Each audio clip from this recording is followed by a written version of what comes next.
School should be safe place for everyone. But in the Philippines, students who are lesbian, gay, bisexual, and transgender or part of LGBTQ too often to find their schooling experience is marred by bullying, discrimination, lack of access to LGBT-related information, and in some cases, physical or sexual assault. These abuses can cause deep and lasting harm and curtail student right to education, protected under Philippine and international law.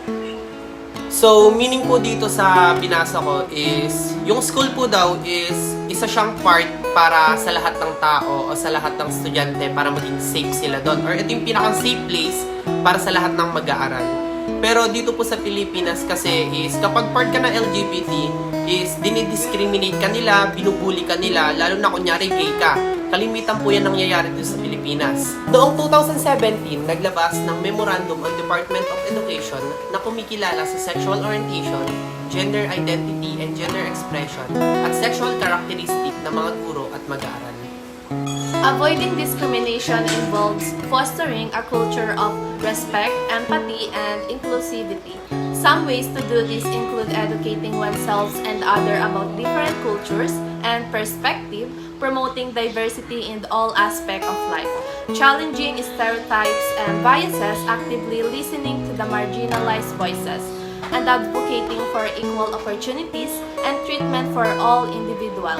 Additionally, implementing and enforcing anti-discrimination policies in institutions and organizations can help create environments where discrimination is not tolerated.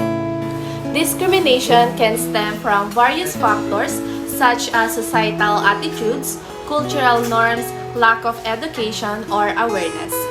It often arises from fear, ignorance, or the desire to maintain power of privilege over certain groups. Purpose of Gender-Responsive Basic Education Policy.